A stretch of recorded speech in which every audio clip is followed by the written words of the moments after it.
it's two. Okay, April 10th, 1984. This is Joe, Todd, and James Brown, and interview with Frank Belvin. Sir, where were you born? I was born at Boswell in Choctaw County in southeastern Oklahoma. And when's your birthday? January 23rd, What year? 1914. 1914. Who was your father? Watson J. Belvin. And who's your mother? Maybelle Power Belvin. Okay. What kind of work your father do? He was a former stockman in his early days, and later he became, well, in his early days also, he was a lawyer in tribal courts, and later was a lawyer in the state courts after the nation was became a part of the state. Okay. Did he go to law school? Well, no, he went to Bacone College, and then he studied privately. Mm-hmm. Who did you study with? That I couldn't tell you. Okay. Okay. Where did you start to school? My first years in school were in Boswell, but most of my elementary school was at a little rural school southwest of Boswell, about 7 miles. It was called Belvin, District 49 in Choctaw County. My father gave the land for the place to build the school, and they called it Belvin after him. Was that land part of his allotment? I really couldn't tell you whether that was part of his allotment or not. Probably not, because he had an allotment up near Durant. But I don't believe that was a part of his allotment. He must have purchased that. Yeah. Okay. However, now, my mother's allotment was just across the road from that, so this could have been a part of his allotment too. Okay. Have you heard any stories of the removal, the Trail of Tears? Oh, yes. Naturally, I've heard some. Could you tell me some of them, what you've heard? What kind of stories? Well, of course, the general run of stories that when the removals were taking place, many of the people suffered a great deal because they started, I think, in the fall, and of course went through the winter. I'm told that one time when the Indians got into what is now the state of Arkansas, they were about starved to death, and there was a white man who was a settler in Arkansas, had a large turnip patch. And he knew that they were hungry, and so he told some of the Indians to go out there and get themselves some turnips for a meal. Well, the next morning when he went out to check his turnip patch, every turnip was gone because the people were just starving to death. I have been told or have read that enough Indians died on the way from Mississippi to here as a result of the removal, either on the way or soon after they got here, to bury one every 1,300 feet from Mississippi to Oklahoma, which would be over 4 a mile. How come they left in the fall? I don't know. Well, they didn't all leave, and they didn't all go at the same time. They went in different contingents. So, Any idea how many Choctaws came over the trail? I would judge about 12,000, something like that, even 10 to 12,000. Yeah. And how many remain in Mississippi? Any idea? Well, there's more now than there used to be. Actually, there were about only 2,000 or 3,000. But now with all the mixed breeds and just those who are just a little bit, they number up more than that now. Yeah. But I don't know exactly how many are there. Okay. What year did you graduate from high school? 1933. 1933. Goodland Indian Orphanage near Hugo, Oklahoma. Oh, you went to Goodland? What year did you go to Goodland? I went to Goodland in 32 as a sophomore. But I finished high school in 3 years, so I was there for only a year and a half. When was Goodland organized? When was it founded? Gee whiz, that, I believe, I couldn't tell you exactly, but it was about 1848, I believe. Okay. I wouldn't, that's a guess. Okay. But I've heard someone say Yeah, that. why was it set up? What, was it set up specifically as a boys' school, as an orphanage? I don't, in the very beginning, it was to take care of some of the needs of religious training for various ones. But as I recall, the only thing I ever knew it as was Goodland Indian Orphanage. Up until recent years, they've changed the name of it to Goodland Children's Home, which means you don't have to be an orphan to go there anymore. Yeah. Okay. But it was set up by the Presbyterian Church and remained an orphanage for many years, ministering to needy families. When I went there in 1932, I went in 32, in January of 32, I think we had 176 kids there then. But now there's not near that many. Yeah. Okay. Did you stay in the dormitory? Yes. How many students were in the dormitory? In that particular dormitory I was in, there was probably 35. Okay. What was the name of it? I don't know, it was just a frame building. I don't know that it even had a name. Okay. Did you take your meals in that building? No, it was another building. Okay. The brick building, the big brick building, which was one of the original buildings, was the dining hall. It also housed the young girls, we call them the friars. They were up to about 14 or 15. And so then it was co-ed then at that time? Yes. Okay. What did your meals consist of? Well, at that time, 1932, we were still in the Depression, you know. We raised most of what we had to eat, including our beef, and we had goats and sheep and cattle and hogs. We milked the cattle. We farmed the ground. We had a large farm. We raised corn and beans and peas and potatoes, and we raised most of what we had to eat. So we didn't go hungry particularly, but we didn't have anything to waste. Yeah, right. Mr. Ed Miller, who was Reverend Ed Miller, who was the missionary and superintendent of the school, really did a good job leading in religious services and directing the school and helping it to become debt-free.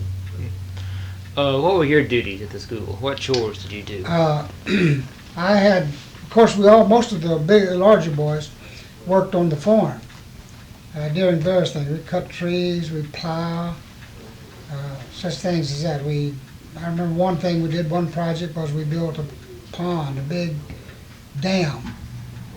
But I had a regular chore of milking.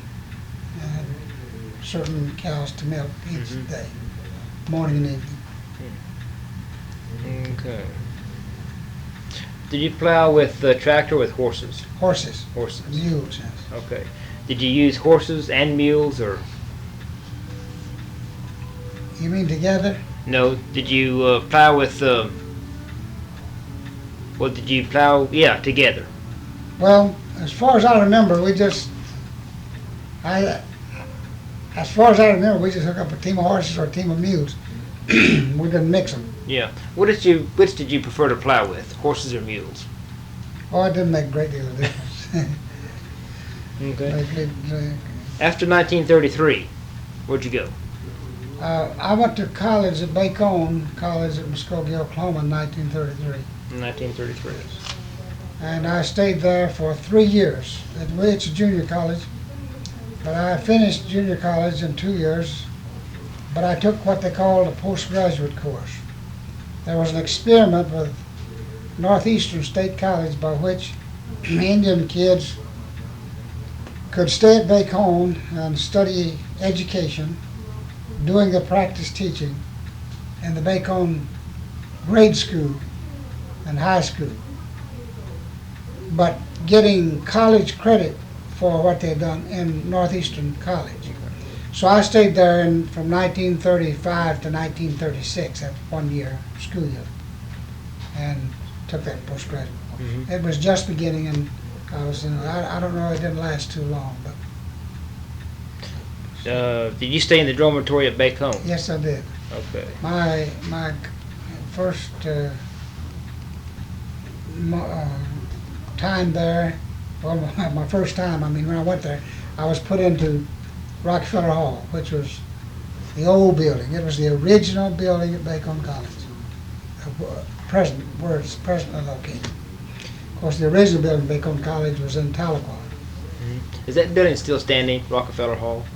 No, it's been torn down, and a chapel now sits on the place where the old Rockefeller Hall used to be. Okay.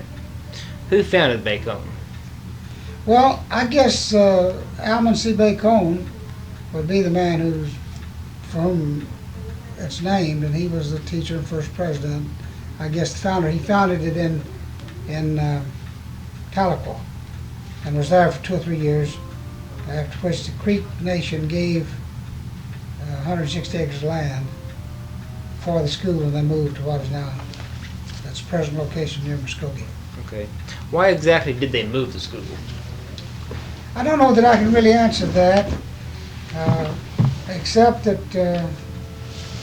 apparently there was railroad just was coming through from north to south, Kansas City to Texas, and telephones.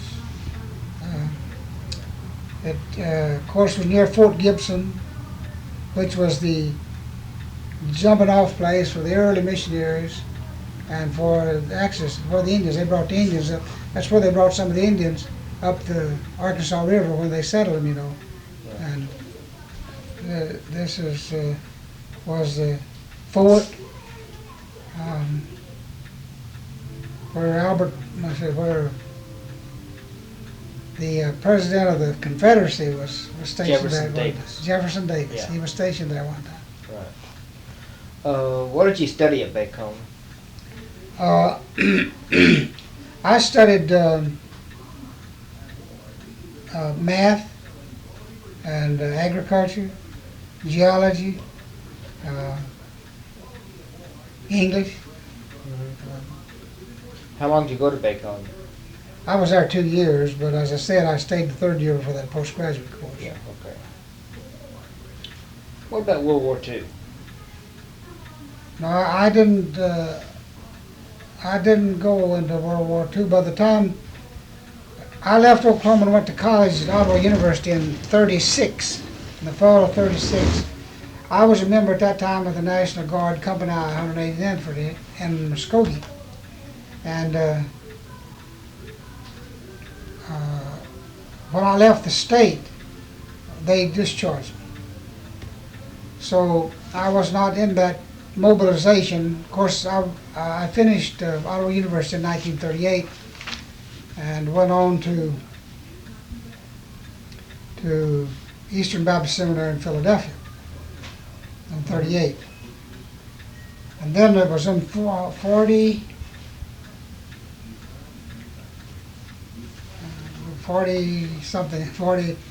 when they had the mobilization. They had the draft. Everybody had to register, all people under certain ages. And there was one other Indian boy and I were both in Eastern Baptist Theological Seminary in Philadelphia. And when we heard that we were going to have to register, for the draft. Well, we just went on down to register, and we were the first ones down there, and the papers caught that and had pictures all over the front pages. The Indians were the first to register. It was kind of funny. We just went down. We didn't necessarily mean it. How was the Choctaw tribe organized before the removal in Mississippi? Did they have the council like they do now, the principal chief? And Well, I understand my way I understand it from what I've been told and about some of the things. They did have they had leaders among different clans. There were different. I understand there were the Bird Clan, the Wolf Clan, various other kinds. These were different leaders, and so they did have. I understand they had 3 or maybe more at times. It varied. But they did have, and then they had the principal chief, who was the head man when it came to deciding. Well, he didn't decide; he took a vote, but he could. It's somewhat like the chairman now; he can break a tie, whatever it is. Yeah. Okay. So did each clan have its own chief? Either I don't know what they called him, chief. They called him a head man. Yeah. Okay. At least this is the understanding that I have. After the removal, how was the tribe organized? Along the same lines? Well, it was more permanent, probably. However, now, when we came and established our government in Oklahoma, we had a well-organized government, just like the United States. Actually, Thomas Jefferson, I understand Thomas Jefferson took some of his organization of the government from some of the Indian tribes, where they had their 2 houses, to balance the power of the principal chief or the chairman, the head man. And so they were here after we came to Oklahoma. It was organized by districts or counties or whatever you might call them. And there were so many. There was a district chief, then the principal chief. That's why we still call him the principal chief. We don't have the district chiefs anymore. But the reason we call him the principal chief was because he was the head man elected by all the people. Now, certain districts elected their chiefs at that time. And of course at Tuscaloosa, Oklahoma, where we built our Capitol building, and by the way, it still stands. It's the one that was erected in 1884, I believe it is. Is that right? 1884. It still stands, and there were 2 houses here, the House of, they called them the Representatives and the Senate. And my father served in the House of Representatives. I don't remember what year that was. Of course, that was before my time. But he did. Of course, we had our mail system, our school system, our postal system, our law enforcement officers. So, actually, missionaries, Isaac McCoy, who was one of the leading Indian missionaries, he was a white man, but he was a leading missionary to the Indians. He said in some of his writings that when he attended a meeting of the Choctaw government in session, that he had never seen such deportment among people, among any tribe of Indians as he saw in the Choctaw.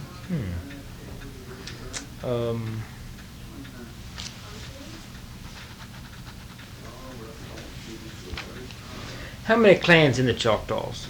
I don't know. No idea. I don't know. Okay. Jim? Okay. Do you know? No.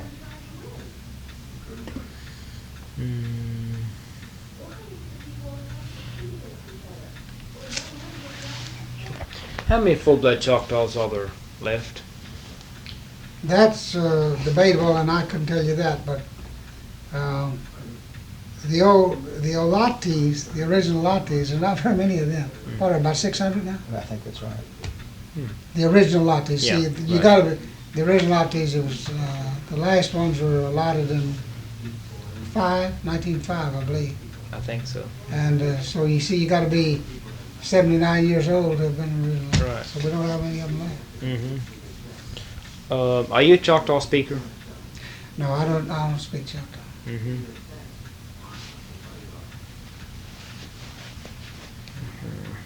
What are the most drastic changes you've seen in tribal government since when your brother became chief up until today?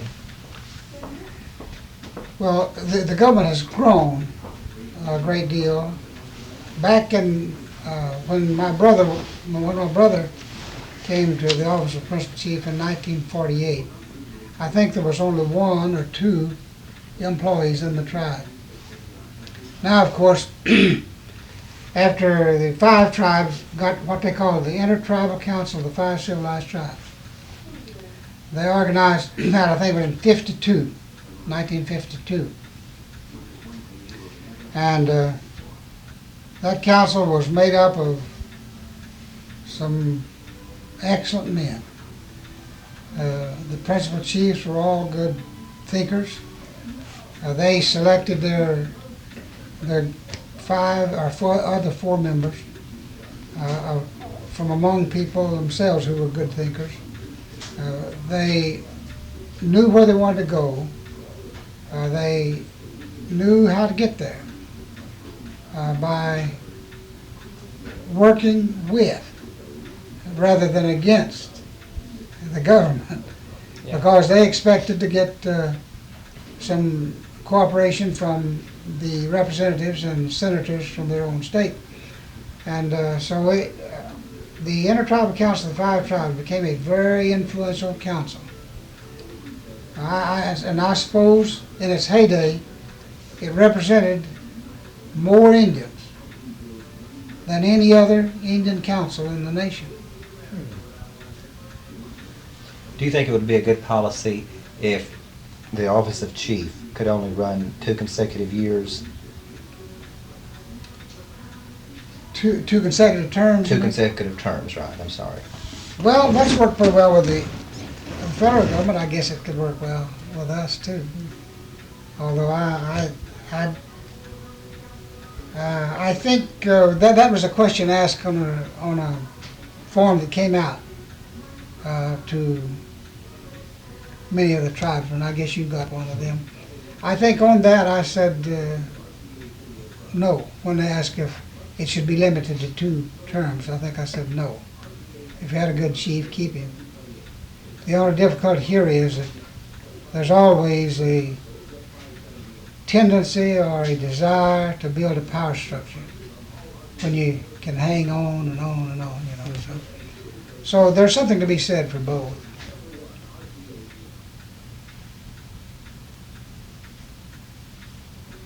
What was your brother like? What kind of person was he? Your brother? My brother, the chief brother? Yes. My brother, chief, was a very conscientious sort of man. What was his name? Harry J.W. Belvin. He was intelligent.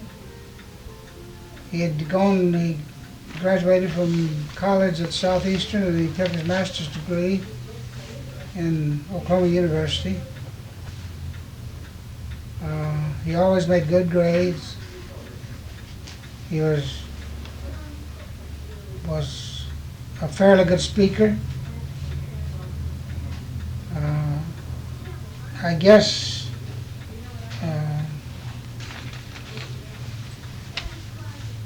he was, as far as I know, he was 100% honest. I remember one time, just as a pointed question, I'll show you this. When we were under the Intertribal Council, we got paid, I forgot, 5 cents a mile or something for travel at that time. And when I made out my expense account, I made a mistake of about 10 or 15 cents. And he caught that. And so it was straightened out. But he was, as far as I know, he was just as honest as the day is long. He would go day and night for people. He was very accommodating to individuals or to groups. He kept a full schedule. How he did it, he hardly ever wrote his appointments down. He just remembered them. I said, how in the world do you do that? I've got a book here. I keep mine in a book, and I can't even keep up with them there. But he did. He was high-strung. A lot of people thought he was too high-tempered. He spoke what he thought. Yeah. And so some people didn't like that.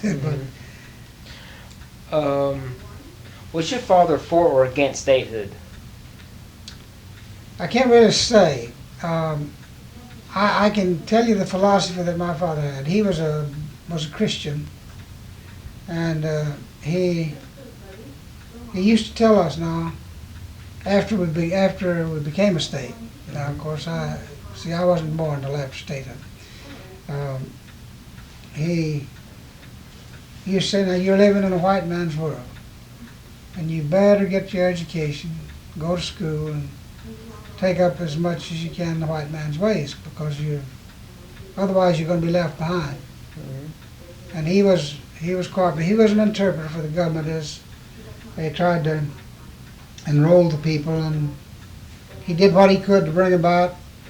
After the die was cast and he knew that things were going the way they were, well, he wanted things to run as smooth as he could, so he worked to that end. Yeah. You were a missionary to the Choctaws? No, I've never been a missionary to the Choctaws except indirectly. My mission work has been with the Kiowa and Apache Indians in western Oklahoma, and with the Creeks and Seminoles here in this area. However, I was general superintendent of Indian missions for the Baptist Home Mission Board, and that gave me opportunity to work with Indians all over the nation, because my work was nationwide. Yeah. And then later, about the last 7 years, I was with the Home Mission Board. I was consultant on Indian affairs for the Home Mission Board all over the nation. So that gave me a good idea of what was going on. What were your duties of the Home Mission Board? What was my duty? Yes, sir. Well, I work with the Home Mission Board to try to establish churches or keep mission fields supplied with missionaries. I tried to find out information that the Home Mission Board might want regarding Indians or Indian tribes or groups of people in the cities, the group of Indians in the cities. So I was just a general worker that tried to supply the Home Mission Board with the information that they might need in carrying on the mission work. Yeah, okay.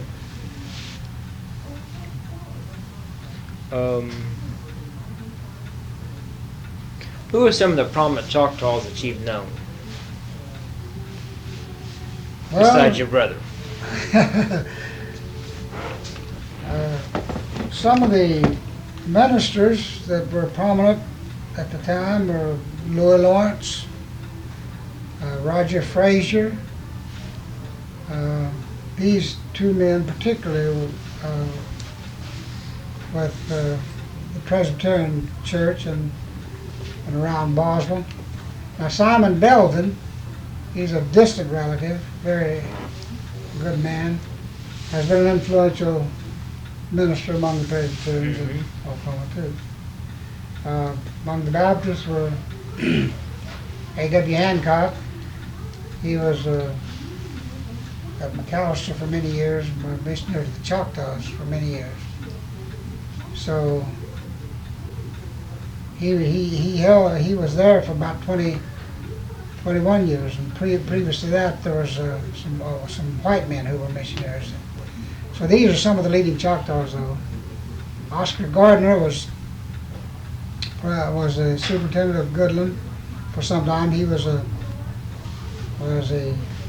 Presbyterian minister. He was Choctaw.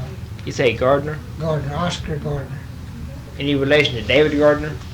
Yes, they're related. I don't know just. Okay. I think they're quite closely related. I don't know just how, I think so.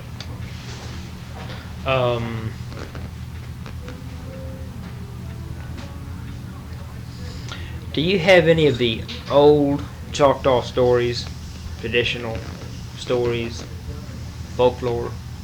but not very well. Not very well.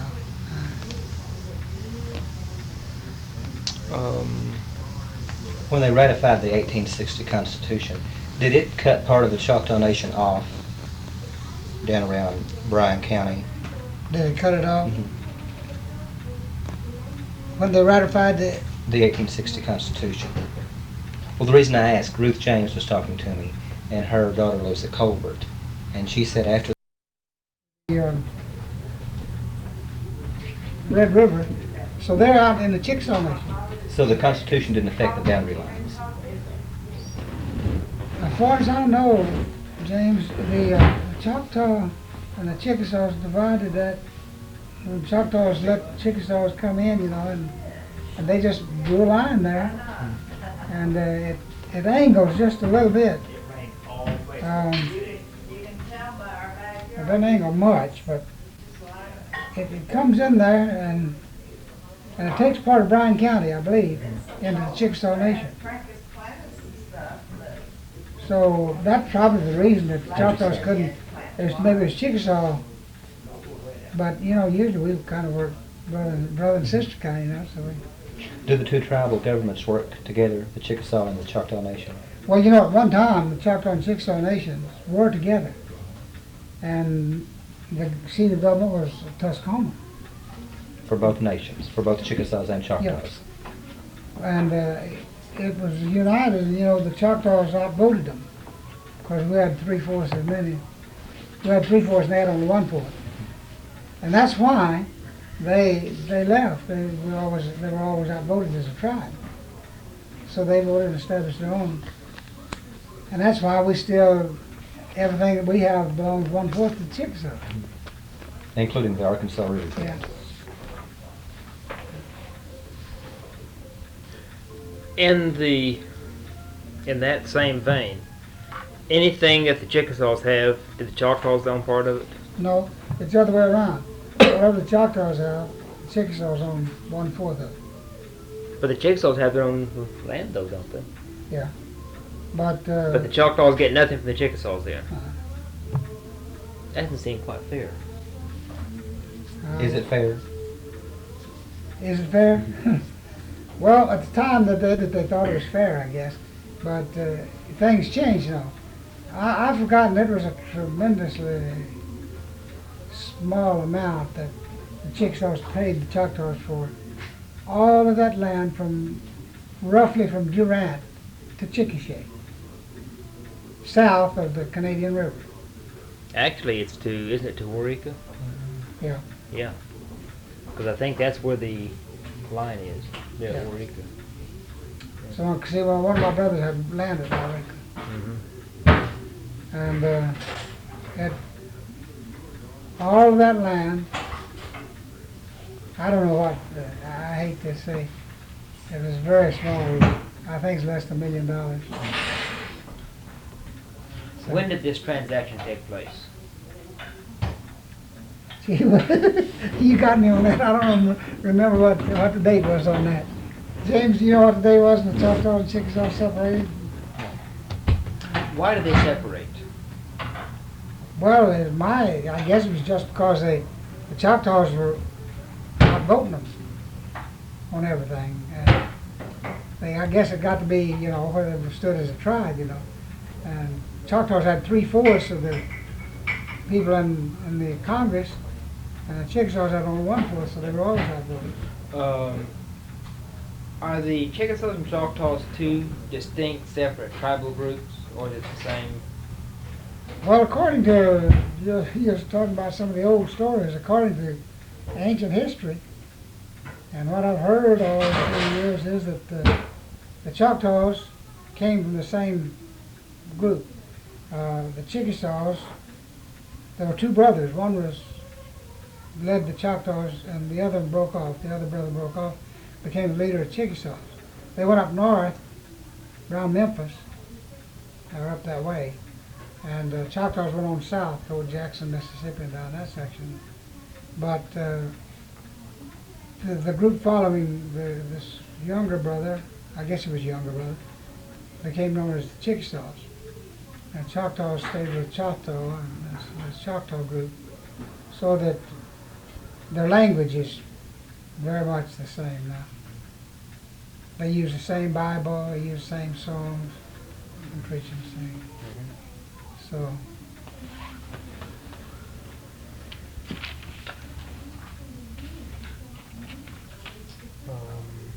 when was your brother elected chief? where? When? When? 1948 was the first time. 48. How long did he serve? He served 27 years, I believe. Let's see, to 1975, that'd be 27 years. What are the requirements to be a chief? I don't know exactly what they all are now, but you have to be a citizen of the nation. One of the requirements is now you have to be a resident of the nation for 2 years before you can be elected. It used to be you could be elected if you live in Klondike, you know, but now you got to live in the nation 2 years before you can be elected as chief. That's probably one of the main. Is there a blood quantum? As far as I know, there is not. They tried to get that to 1/4, but I don't think it passed. I don't know whether the government would allow that or not. I know Folks, excuse me, you use that in your coffee? No, I don't. Did Jimmy agree that the government should stop selecting a chief and that the people should start electing a chief? well, that's what we worked for a long time. Was for election. Yes. Now, when he was first elected, it was called a referendum. It wasn't really called an election, but the government, the way it came about, as I recall, we worked for an election, and they said, "Oh well, you don't want to have your election, just see who's one of the most desired men in the tribe."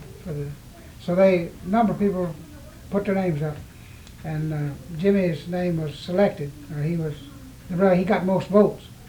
But as he explained it, it was not an election in the true sense. It was just an approval. They just said, well, he's got the most, let's approve him. So the government had to approve him, and they did that for a long time, see. I guess as long as he was chief, it was approved. So finally, though, it came to be more of an election. We got to where we could vote, and everybody could vote. And our wish was law then. They didn't have to, as I understand at the beginning, even if they had said, well, Jimmy got the most votes, or somebody said, well, here's a better man, we want him anyhow. So they didn't have to take it. Yeah. But later on, we got it where it was almost a certainty. When did that change? Well, I'd say about 2 or 3 terms after he got in. About 2 terms, about 8-10 years after that. It must have been around 50, 56, 58, long in there. I was told that Aaron Hancock was approached at one time for a principal chief. Have you ever heard that? I don't know about that. You see, it used to be appointed. After statehood, the principal chief's office became appointed by the president.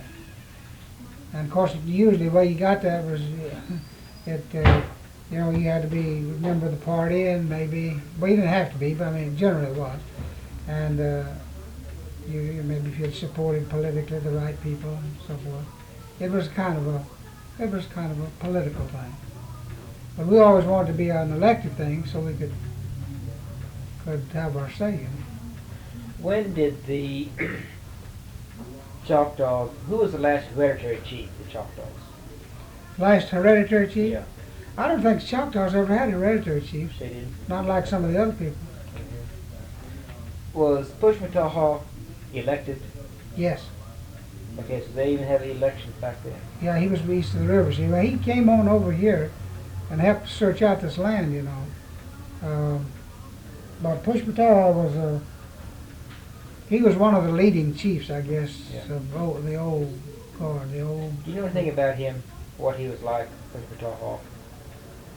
Well, I've read some things about Pushmataha that he was really a dependable man.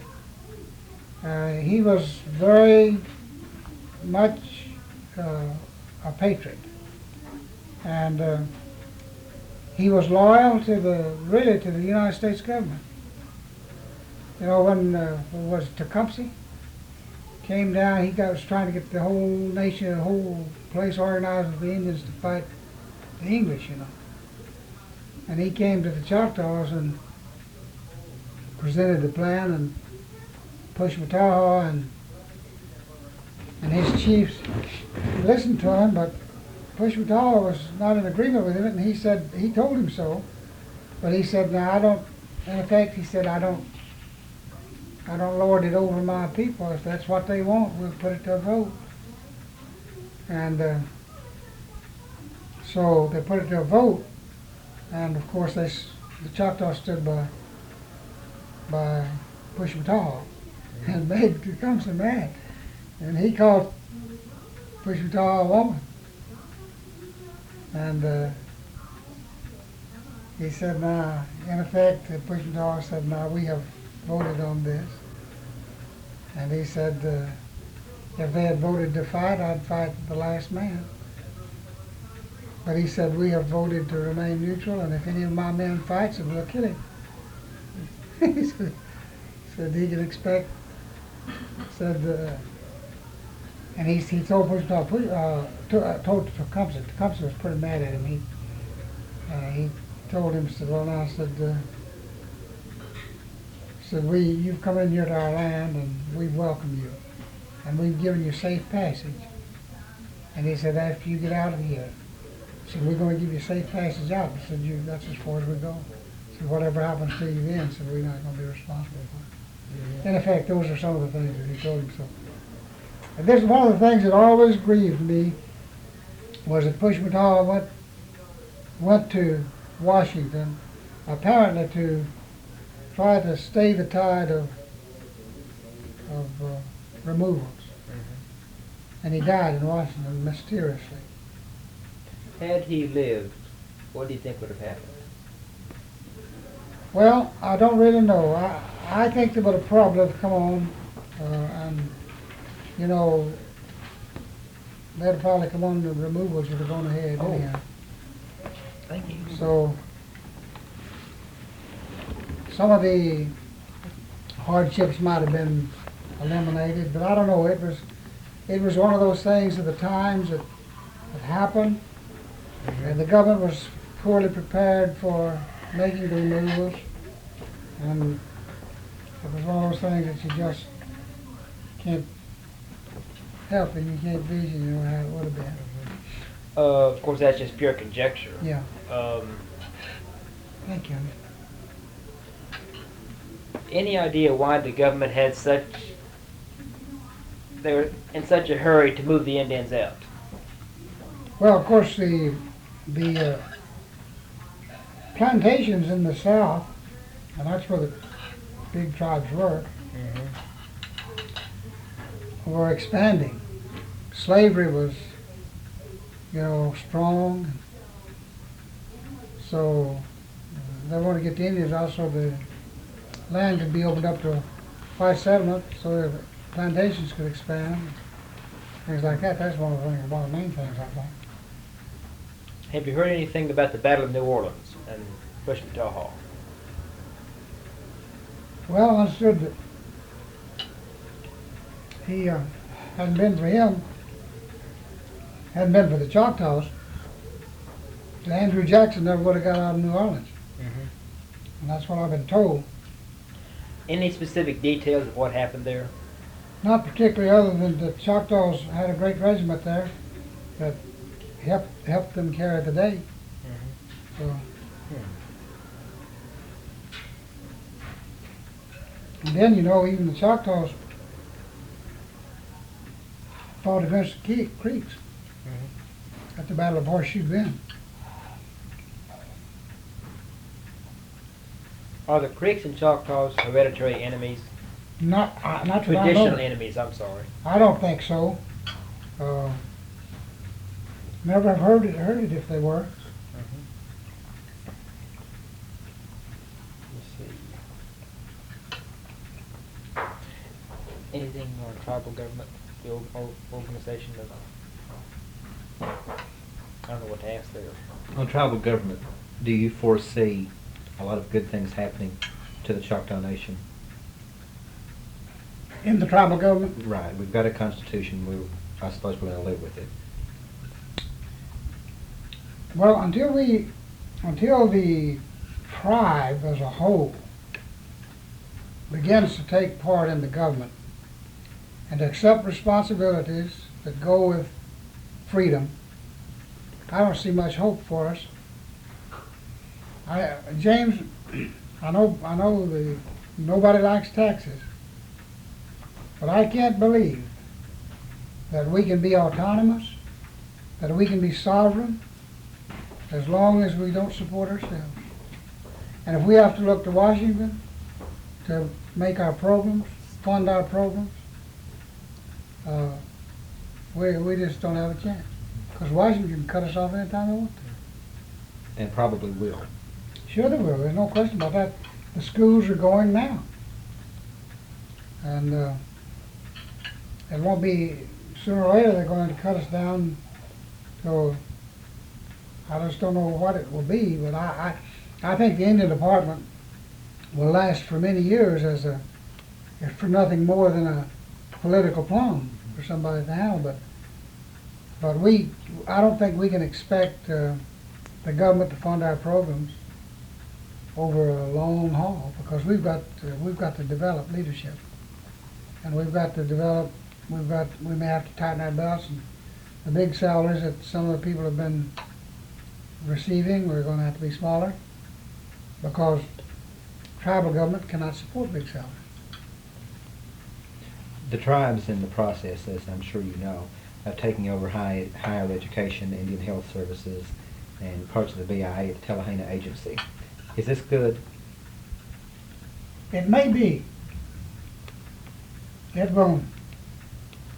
If they will give us enough time to develop so that we can handle that, it might be. But isn't there a good chance that it can be used politically? Oh, there's no question about that. That's just one of the risks we're going to have to run.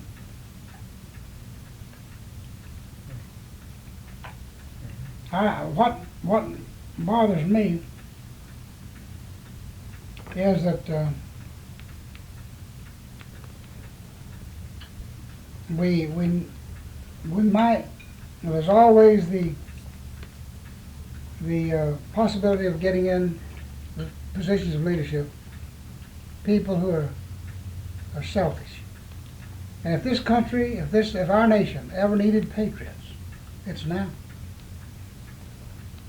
People who would do like some of the other ones did, to spend their own fortunes in order to see something come to pass that they believe was right. And if we're not willing to do that, if we're not willing to take smaller salaries, if we're not willing to be honest, I just don't see any good future for us. I've noticed, in particular, among the Osages, there's a split in the tribe. The tribe is split with two factions. Are the Choctaw split into factions like the Osages? I don't know that they're split like the Osages are, but there's nearly always two sides. But some of them take their politics real serious. But I don't really think, I think right now that there is a possibility of a good union where we can have a good, strong central government, people working together.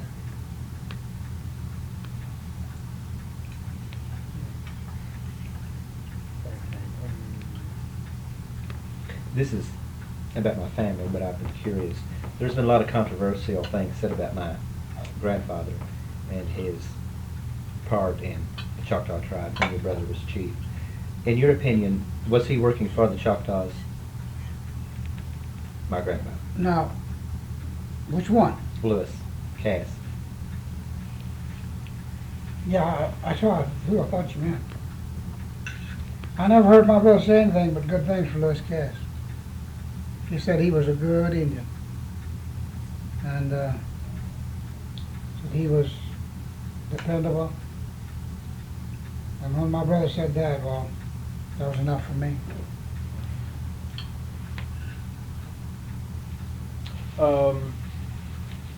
Have you heard any stories of Green McCurtain? Mm-hmm. What kind of man was he? I talked to his daughter one time.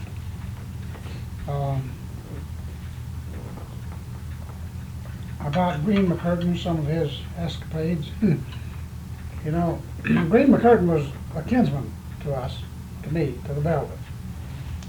His mother was a Belvin. I think she was my father's aunt or something. But he took my father, Green McCurtain did, when my father was just a boy. And kept him for some time, sent him to school. But Green McCurtain was quite a businessman. He ran a store, I guess, Tuscaloosa. Had a post office, I believe. I'll tell you a story that his daughter told me about Green's. Green was, this was a day when it was an eye for an eye and a tooth for a tooth. Mm-hmm. When Green was growing up. Green had several brothers and sisters, at least several brothers, and one of the little boys one day went over to see his girlfriend. I think she was a white girl. And so the girl's stepdad came and told him to leave. So he left, but he had left his bridle on the porch. And so he started to come back and get his bridle. And the man said, "Now, don't you come back here." Said, "If you come back," said, "I'll kill you." And the little boy said, "Well," said, I want my bridle." And he said, "I told you not to come back." Said, "Don't you come back." So he said, "Well, I'm going to get my bridle anyhow." So he walked over to the porch to get his bridle, and the man shot him. And he killed him. So, of course, the word spread fast, and somebody told him, went down to see Green McCurtain. Said, "Green, this man's killed your brother." So, of course, people told this fellow, said, "You better get out of here." Said, "Green McCurtain will kill you." And so he left the country. Well, I don't know how long he was gone, but it must have been a year or two, and came back. Somebody came down to the store where Green was working and said, "Green, so-and-so's back in town, or back home." So without much words, Green just stopped his work, put on his pistol, went and got two other brothers, at least two, maybe it was three, counting the little boy. It was a little boy, just 8 or 9-year-old boy. And so they went out to the house where this man was supposed to be in. And when they got out there, they found out if he was there, so he came out. And he came out and he said, "Now, Green," he said, I don't want you to kill him." And Green said, "Well, now listen," said, "You killed my brother, didn't you?" He said, "Yeah." He said, "I did." And Green said, "Well, I'm going to kill you too." And so he pulled out his pistol and shot him. And he turned to his other brother and said, "Shoot him." So he pulled out his pistol and shot him. And whether there's another one, I'm not sure, but the little boy, the 8 or 9-year-old boy, Green said to the little boy, said, "Shoot him." And the little boy, he said, "I don't want to." Green said, "You shoot him or I'm going to shoot you." So the little boy, he made that little boy shoot that guy. He said, he killed your brother, so you shoot him. So this was just, it used to be an eye for an eye, a tooth for a tooth. You know, the Choctaw way of life in the early days was, actually, you didn't have to kill the guy that killed your brother or anything. You just kill one of his kinsmen was enough. But Green wanted to get the right man. I've heard the stories of the Choctaw executions, where if a Choctaw committed murder or something and he was tried and convicted, he was given so much time to get his affairs in order. Then he came back for his execution. Yeah, they were usually let out around 6 months, or a specific time, so that they could get their house in order. And then on the date set for the execution, they just come in. The sheriff didn't have to go after them. And this was, because if they did, they'd call them a coward, and they didn't want their family to be disgraced, you know, as a coward. It was really quite amazing. All it had to do, in particular in those last days of the nation, when our government was, and just before the state government took over, if they'd just gone across the Red River and waited till statehood, they wouldn't have that. But this last man, I think it's about a year before statehood, he was convicted, and they gave him some time to go home and get his business in order. And then they set the date for him to come, and everybody gathered for the execution. Now my dad, he said they painted the red heart right over, take off the shirt and paint a red heart, or paint over the heart. And then they had three people to shoot him. 2 of the guns were not loaded. The one gun was loaded, and nobody ever knew who did the shooting. This particular man, they shot him, and his heart was on the right side. So when they shot him, he didn't die. They hit him over here, you know, where the heart's supposed to be. Yeah. He didn't die, so they smothered him to death.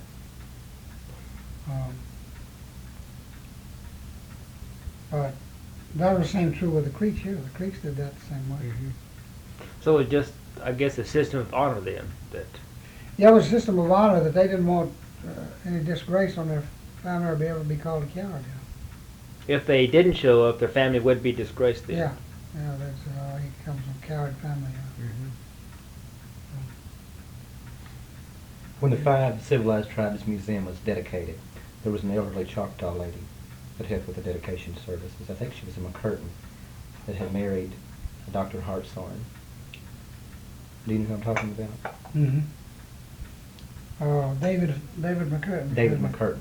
What kind of a lady? She had her name was David McCurtain, but he wanted a boy, you know, and he called her David. What was she like? Miss McCurtain, that woman, I tell you, was an unusual woman. She was in her 90s, I think, when she passed away. And she was something else. I tell you, that woman she remembered, and she could tell you things that happened and who they were. And she's the one that traced told me about all of our kinsmen from Green McCurtain. Because let's see now,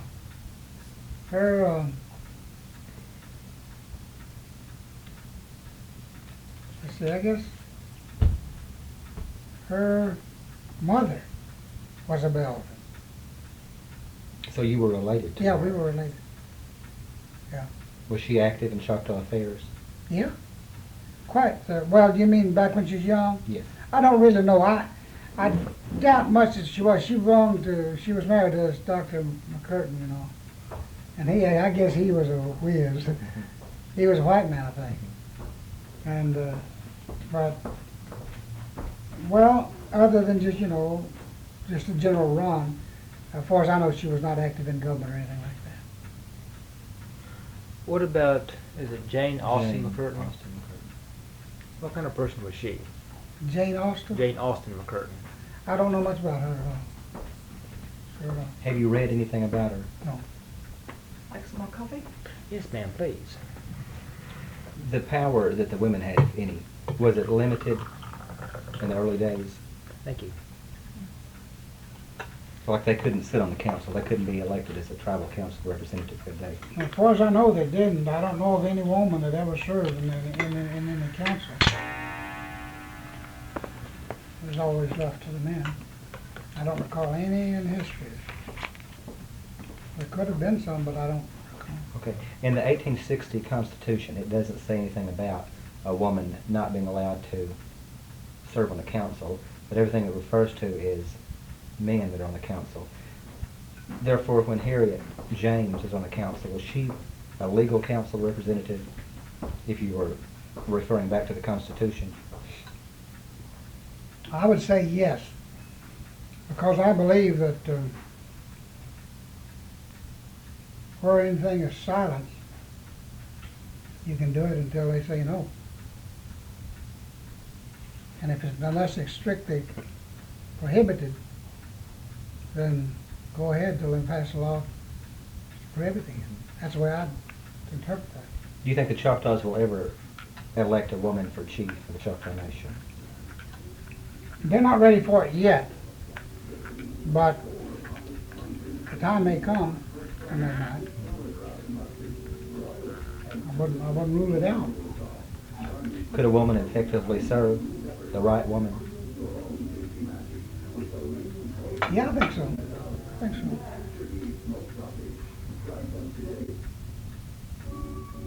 But like I said,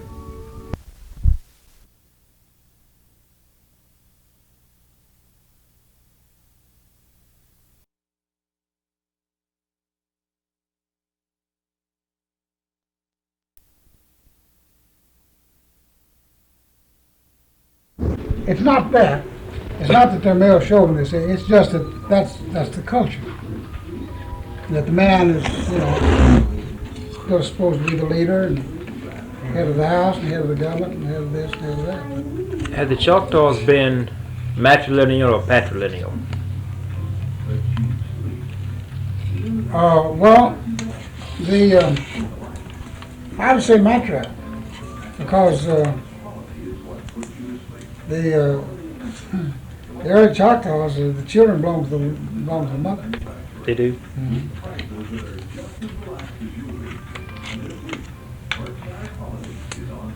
Generally, the children belong to the mother. Mm-hmm. Do you know of any animosity that still remains between the Mississippi Band of Choctaws and the Oklahoma Choctaws?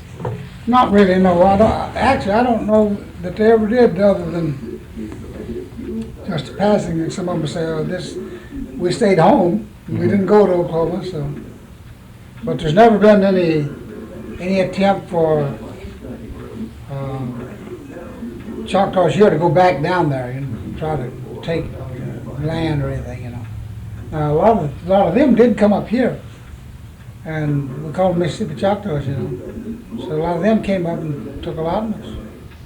If I was to go to Mississippi and want to live, would I be classified as a Choctaw from Oklahoma, or would I become a Mississippi Choctaw? No, I don't think you'd ever be a citizen down there. I could never be a citizen. Well, I say I don't think you would. I don't think you could. I don't think they could come up here and be a citizen up here. As a matter of fact, I got a friend up here in the Cherokee country, Choctaw, Mississippi Choctaw, and he couldn't vote. For years he's been trying to get to vote. They won't let him vote because he's a Mississippi Choctaw. You mean you probably couldn't relinquish your citizenship of the Choctaw Nation of Oklahoma, and no way you could ever become a Mississippi Choctaw? I don't know that I can rightfully answer that, but I would say no, you cannot become a citizen down there. That's interesting. That's what I would think, because this would mean that you'd share in any per capita payments or anything, and which I just don't think you'd be a citizen. Or could be a citizen.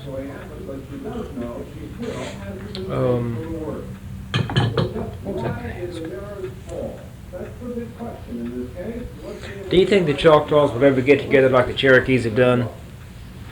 They just had a big meeting in Red Clay, Tennessee. I might be somebody. Wasn't it not too many years ago? A bunch of them retraced the steps from Mississippi to here. Mm-hmm. And the only trouble is most of Choctaws are poor. That's true. They can't make long trips like that, you know. On the Trail of Tears, were the Choctaws allowed to bury the dead? Well, as far as I know, they were. I do understand that maybe sometimes they were in such a hurry that they wouldn't stop. They just say, well, he's dead, let him go. But I can hardly conceive. Of course, this is a different era, but I can hardly conceive of them just going off and leaving. And, you know. I interviewed, Woodrow Haney in Yeah. Tulsa? I interviewed him, and he said even today at the Seminole funeral, there's a new blanket over the coffin, brand new blanket laying over the coffin. And he said that date's in the Trail of Tears, and he said because they were being pushed, that whenever a Seminole died, they wouldn't give him a chance to bury him. They just laid the body on the ground and put a blanket over the body and went on. And so today they still put a blanket over the coffin. And I have stories that they didn't bury the dead, it was shallow graves. And I understand one of the Cherokees said they carried the dead with them until night. They buried them at night. Well, some of that is, I don't know about them carrying the dead with them till the night. Now I know that all the creeks likewise, they put a they put a quilt or a blanket on the casket when they bury it. I don't know, do the Choctaws do that? No. They don't do None that. none that I've seen. I was thinking they do.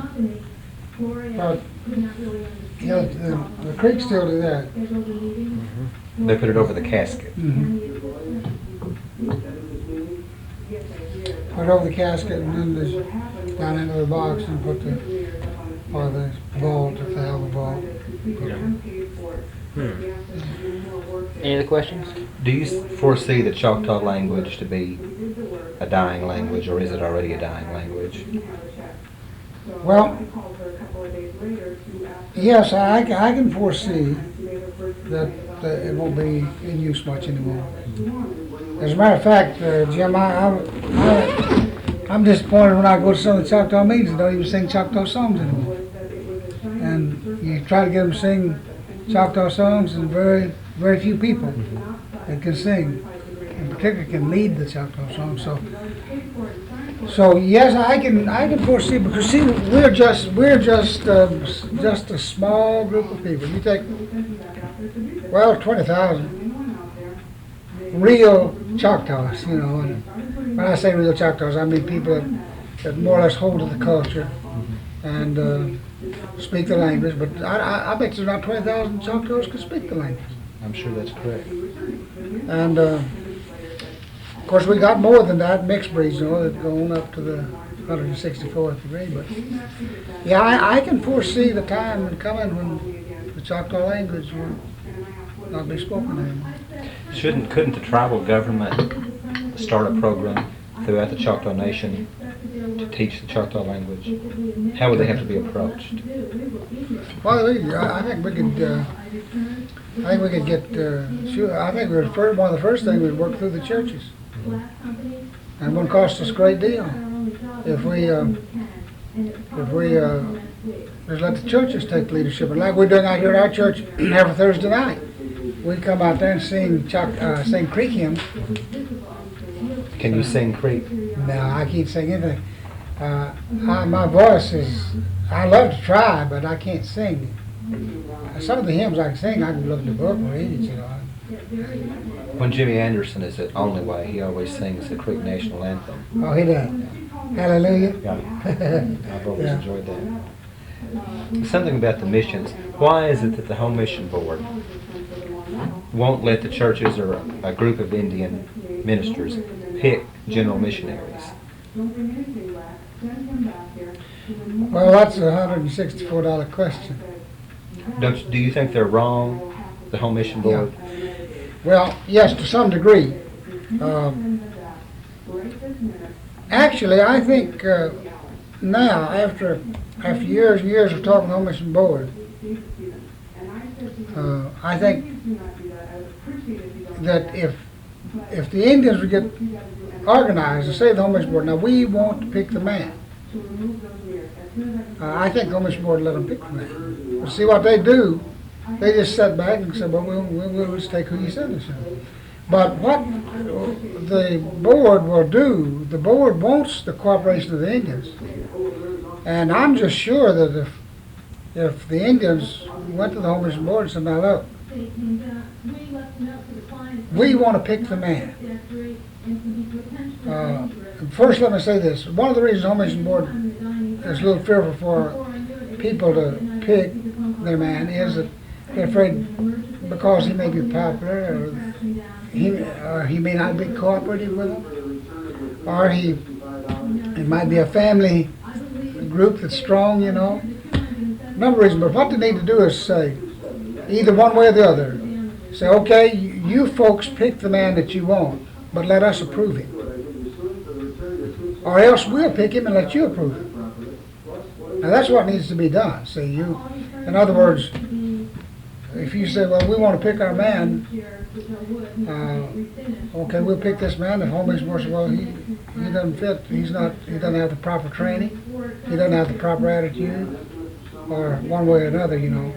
In other words, the Home Mission Board wants somebody that they can work with, and so do the Indians. So what but I see your point. I know that sometimes they put missionaries on the field, and the missionaries have just forgotten about the Indians and gone on their way. But what they need to do is, and the Home Mission Board has this policy, but a lot of missions now is that they say, okay, we'll pick the man, you approve him. If you don't want him, we'll get another. You approve him. You don't want him, we'll get another. But then when we pick one, it'll suit both of us that way. And I think that's the answer. And the Indians ought to make that known, because otherwise, Home Mission Board. I say the Indians ought to make it known. I've made it known a number of times.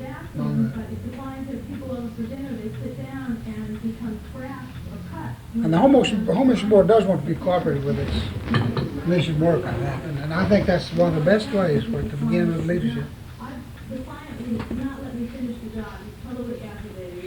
Did you know Aaron Hancock? Yes. Aaron got me into the work here. What kind of a guy was he? What kind? Was he dedicated to the tribes and mission work? Aaron Hancock was a real good preacher. He was a strong preacher. He spent about nearly 30 years with the Indians as missionary. He left a good position as secretary or something in some oil company. Came to the Indians to serve as missionary. And when I graduated from seminary, came back, I was doing a research paper, and I talked with Hancock, and so he said, you come and work with the Choctaws. I said, I'm going to put your name in the Home Mission Board. You come work with the Indians. He didn't say Choctaws. But at that time, he was missionary to the Choctaws, Chickasaws, Creeks, and Seminoles. And so when I came, they divided, gave me the Creeks and Seminoles, and he kept the Choctaws and Chickasaws.